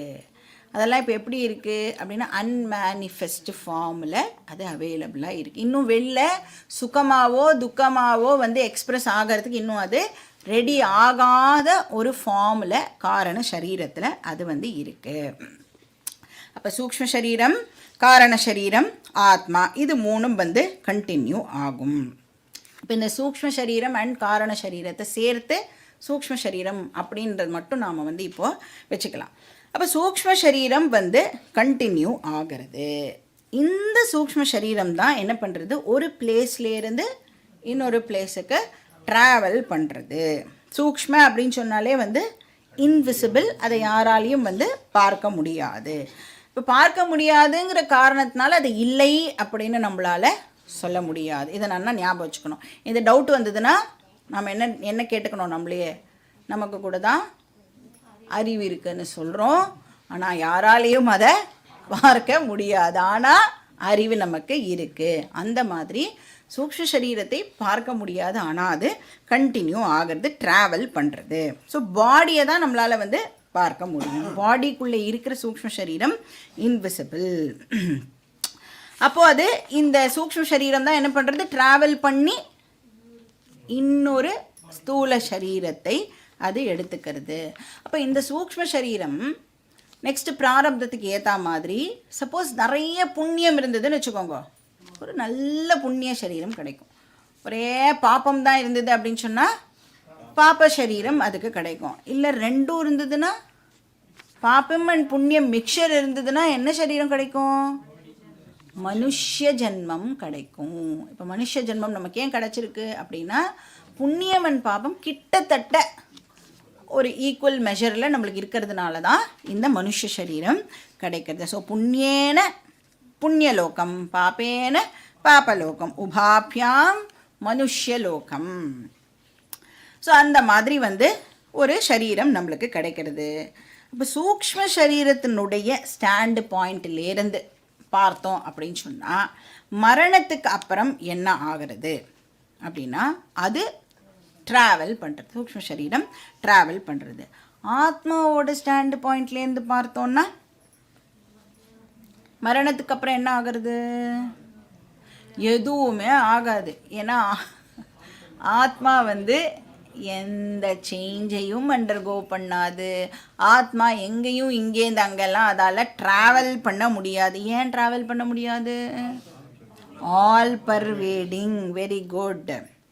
அப்போனா என்ன தான் நடக்கிறது இங்கே, ஒரு பாடி திடீர்னு அப்பியர் ஆகிறது, திடீர்னு டிஸப்பியர் ஆகுது, திடீர்னு அப்பியர் ஆகிறது, திடீர்னு டிஸப்பியர் ஆகுது. ஆனால் இந்த ஆத்மா அப்படியே இருக்குது.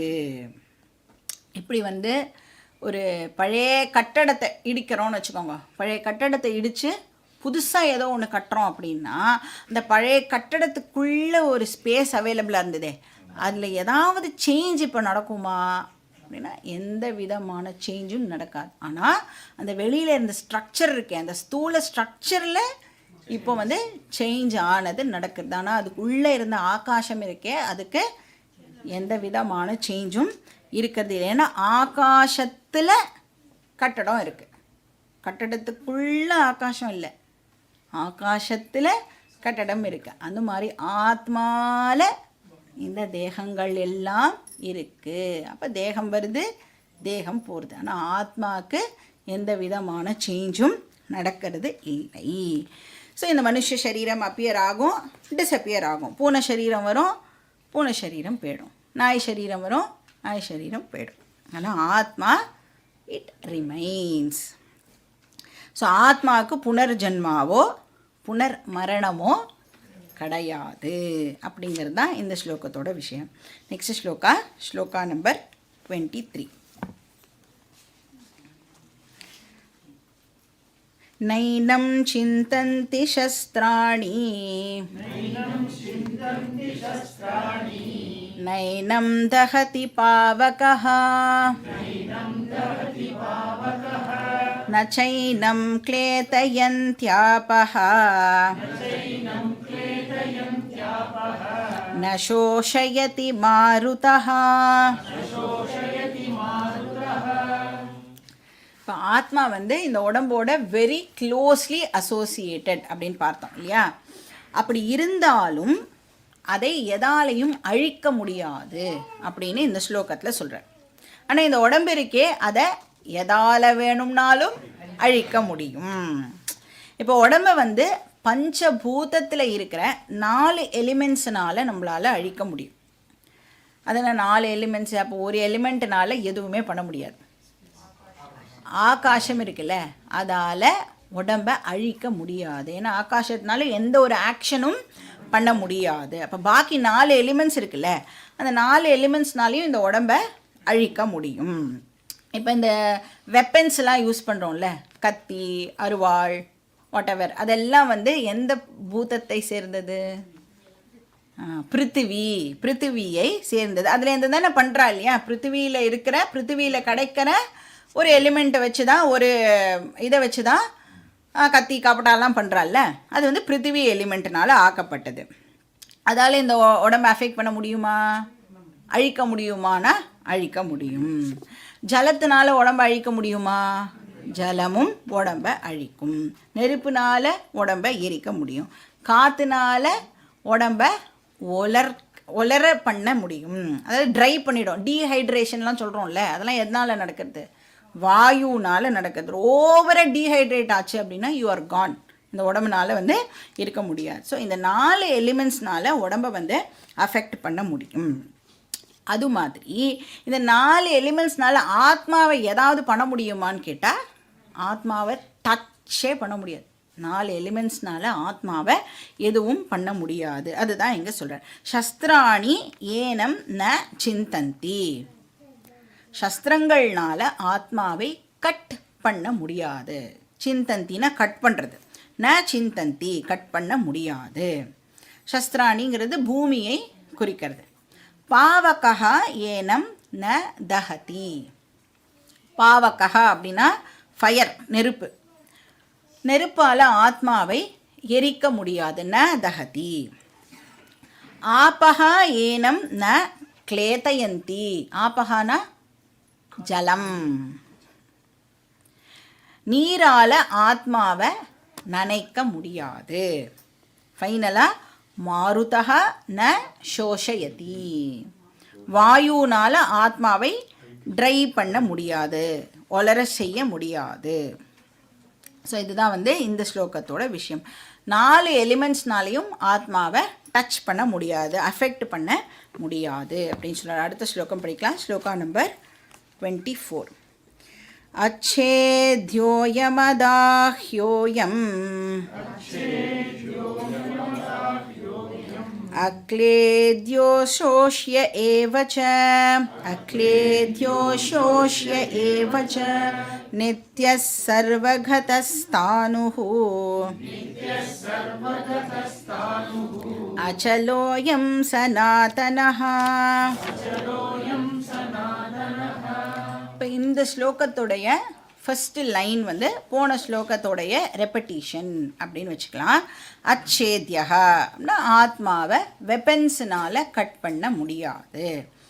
அதாஹ்ய ஆத்மாவை எரிக்க முடியாது. அக்லேத்ய ஆத்மாவை நனைக்க முடியாது. அப்புறம் அசோஷ்ய ஆத்மாவை உலர்த்த முடியாது. ஏன்னா ஆத்மாவோட நேச்சர் எப்படிப்பட்டது? நித்யஹா, அது அழியாதது அப்படின்னு சொல்கிறார். இப்போ இது தெரிஞ்சுக்கிறதுனால நமக்கு சாகா நிலை ஏற்படுறதா, இல்லை ஆல்ரெடி நான் வந்து அழிவே இல்லாத ஆத்மாவா? ஆல்ரெடி ஆத்மா அழிவே இல்லாதது. அந்த விஷயத்தை நான் இப்போ தெரிஞ்சுக்கிறேன். இது தெரிஞ்சுக்கிறதுனால அப்படியே நான் அழியாமல் இருக்க போகிறதில்ல. தெரிஞ்சாலும் தெரியாட்டாலும் நான் அழிய போகிறது இல்லை. நமக்கு தெரிஞ்சுடுத்து, அவ்வளோதான். ஸோ நித்யஹா வந்து என்னோட வெரி நேச்சர். இப்போ நம்ம எல்லாரோடைய ஆசையும் என்ன அப்படின்னு பார்த்தோம்னா, அழியாமல் அப்படியே இருந்துடணும் அப்படிங்கிற ஒரு ஆசை எல்லாருக்கும் இருக்கா இல்லையா? நாளைக்கே நம்ம செத்து போயிடுவோம் அப்படின்னா ஒத்துக்க முடியறதா நம்மளோட மனசுனால? அதை ஐயோ இன்னும் ஒரு 2-3 வருஷம் இருந்தால் நல்லா இருக்கும்ல அப்படின்னு தோன்றதில்ல. 99 இயர்ஸ் பாட்டியோ தாத்தா கிட்டேயோ கூட கேட்டேன்னா என்ன சொல்லுவா? ஒரு நாள் 2 நாள் கொஞ்சம் இருந்துட்டா நல்லா இருக்கும். அப்போ நமக்கு என்ன பிடிக்க மாட்டேங்கிறது? அழிவு நமக்கு வந்து பிடிக்க மாட்டேங்கிறது.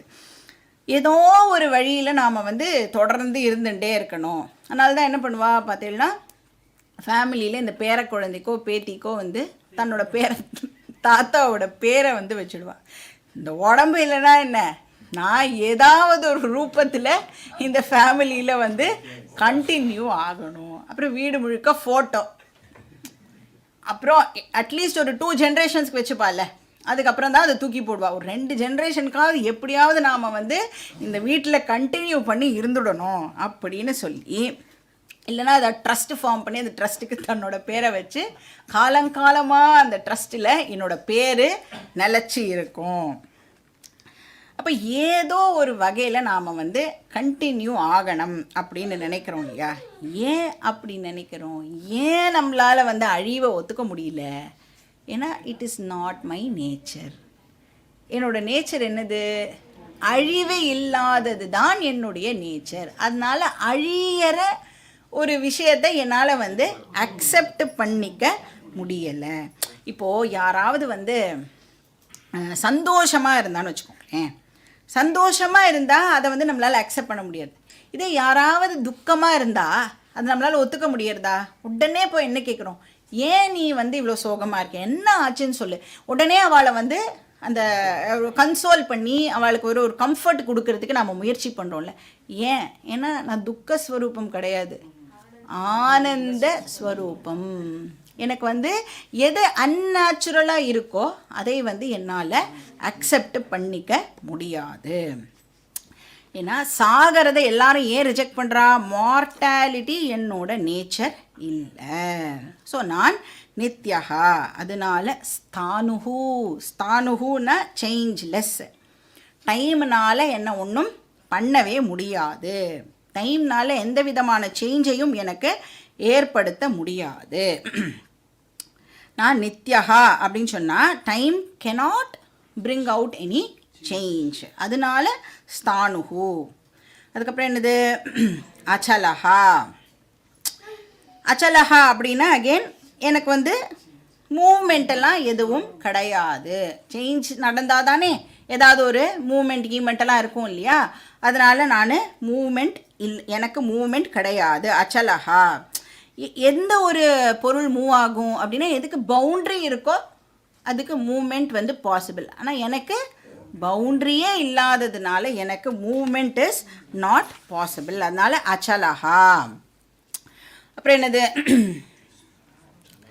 இப்போ வந்து நான் அப்படின்னு சொன்னோன்னா இந்த இடத்துல நான் மூவ் பண்ணுறது இல்லை, நான் அழியறது இல்லை அப்படிலாம் சொன்னால் அந்த நான்கிற வார்த்தையில் கரெக்டாக எதை போட்டுக்கணும்? இப்போ நம்ம ஆத்மாவை போட்டுக்கணும். நானுக்கு கீழே இந்த பாடியை போட்டுண்டு நான் அழியறதே இல்லைன்னா ஒரு நாளைக்கும் அந்த சென்டென்ஸ் வந்து மீனிங்ஃபுல்லாக இருக்கவே இருக்காது. ஏன்னா பாடியை நீங்கள் அது கீழே போட்டுன்ட்டு பாடி டெஃபினட்டாக ஒரு நாளைக்கு அழிஞ்சு போகும். அப்போ அந்த நான் அப்படிங்கிற வார்த்தையை கரெக்டாக நாம் வந்து இந்த இடத்துல அண்டர்ஸ்டாண்ட் பண்ணிக்கணும். அதுக்கப்புறம் என்னது? ஆத்மா சனாதனஹா அப்படின்னா எவர் ஃப்ரெஷ், எப்போவும் புதுசாக இருக்கும். அதனால தான் நம்மளுடைய தர்மத்துக்கு என்ன பேர்? சனாதன தர்மம். நம்மளுடைய ஹிந்துயிசம் எடுத்துட்டேன்னா 2 டாபிக் தான். ஒன்று தர்மா, இன்னொன்று பிரம்மா. பிரம்மா இல்லை பிரம்ம ஆர் ஞான அப்படின்னு வச்சுக்கலாம். அது பூர்வ பாகம், வேதத்தினுடைய பூர்வ பாகம் வந்து தர்மத்தை பற்றி பேசுறது, வேதத்தினுடைய அந்த பாகம் பிரம்மனை பற்றி பேசுறது ஆர் ஞானத்தை பற்றி பேசுறது. இது 2ம் எப்பவும் மாறாதது. தர்மமும் மாறாது, ஞானமும் மாறாது. இப்போ தர்மம் அப்படின்னு சொன்னால் அதில் நிறைய வேல்யூஸ் வந்து நம்மளுக்கு கொடுக்கப்பட்டிருக்கு. இப்போ வந்து பொய் சொல்லக்கூடாது, இது ஒரு வேல்யூ இல்லையா? இது வந்து ஒரு தர்மம், எல்லாரும் கடைப்பிடிக்க வேண்டிய ஒரு தர்மம். இது வந்து எந்த யுகத்துக்கு உகந்த தர்மம்? இது எனி டைம் இந்த வேல்யூவை நாம் அப்ஹோல்டு பண்ணணும். அப்போ நான் என்கிட்ட வேறு யாரும் பொய் சொல்லக்கூடாதுன்னு நான் எதிர்பார்த்தேன்னா நான் என்ன பண்ணக்கூடாது? நான் பொய் சொல்லக்கூடாது. இதுதான் ஃபண்டமெண்டல் லா ஆஃப் தர்மா. எனக்கு அடுத்தவா என்ன பண்ணக்கூடாதுன்னு நான் நினைக்கிறேனோ அதை நான் அடுத்தவாளுக்கு பண்ணாமல் இருக்கணும். எனக்கு அடுத்தவா என்ன பண்ணணும்னு நான் ஆசைப்படுறேனோ அதை நான் அடுத்த வாளுக்கு பண்ணணும். இது வந்து ஃபண்டமெண்டல் லா ஆஃப் தர்மா. இது எந்த காலத்தில் மாறும்? எந்த காலத்திலையும் இது மாறவே மாறாது. அப்போ சனாதனத்தை அழிக்க முடியுமா அப்படின்னா சனாதனத்தை அழிக்க முடியாது. ஏன்னா அது பிறக்கவே இல்லை, அதுக்கு வந்து பிகினிங்கும் இல்லை, அதுக்கு எண்டும் இல்லை. அதனால் அதை யாராலையும் வந்து அழிக்க முடியாது. இப்போ பிரம்மன் வந்து சனாதனகா, ஆத்மா வந்து சனாதனகா அப்படின்னு சொன்னால் திரேதா யுகத்தில் அது சின்னதாகவும் கலியுகத்தில் அது மாறி இப்போ கண்ணுக்கே தெரியாத ஒரு விஷயமாகவும் மாறி போயிடுத்தானா அப்படிப்பட்ட ஒரு விஷயம் ஆத்மா இல்லை. அது சேஞ்ச் லெஸ், நித்யகா, நிர்விகாரகா. அதனால் அதை அழிக்கவும் முடியாது. இன்றைக்கும் அது வேலிட் அப்படின்னு அர்த்தம். சனாதனகானா இன்றைக்கும் அது வேலிட், என்றைக்கும் அது வந்து வேலிடாக இருக்கும். ஸோ இப்போ நம்ம என்ன படிச்சுட்டு இருக்கோம்? 5000 வருஷத்துக்கு முன்னாடி சொன்ன கீதாவை இப்போ நாம் எல்லாரும் படிச்சுட்டு இருக்கோம் அப்படின்னா அது எவ்வளோ தூரத்துக்கு வேலிடாக இருந்தால் இன்றைக்கும் இதில் சொல்லப்படுற விஷயங்கள் எல்லாம் நம்மளால் வந்து ஃபாலோ பண்ண முடியறது, புரிஞ்சிக்க முடியறது, அசிமிலேட் பண்ண முடியறது இல்லையா? அதனால் அதுக்கு பேர் சனாதனகா. இப்போ இந்த ஃபிசிக்ஸ் கெமிஸ்ட்ரிலாம் இருக்கே, நீங்கள் வந்து சப்போஸ் 90s ஸ்கூல் படிச்சிருந்தேன்னு வச்சுக்கோங்க. இப்போ உங்கள் பசங்களுக்கு அதை சொல்லிக் கொடுக்க முடியுமா அந்த ஃபிசிக்ஸ்னா? நீங்கள் முதல்ல ஃபஸ்ட்டு அப்டேட் பண்ணிக்கணும். ஏன்னா புதுசாக எத்தனையோ விஷயங்களை வந்து கண்டுபிடிச்சிட்டு இருக்கா, அதில் மாறிகிட்டே இருக்கு. ஆனால் தர்மமும் மாறாது, ஞானமும் மாறாது. பாக்கி டீட்டெயில்ஸ் நம்ம நெக்ஸ்ட் கிளாஸ்லேயே பார்க்கலாம். ஓம் பூர்ணமதః பூர்ணமிதம் பூர்ணாத் பூர்ணமுதச்யதே பூர்ணஸ்ய பூர்ணமாதாய பூர்ணமேவாவசிஷ்யதே. ஓம் சாந்தி சாந்தி சாந்தி. ஹரி ஓம் ஸ்ரீ குருभ्यो நமः.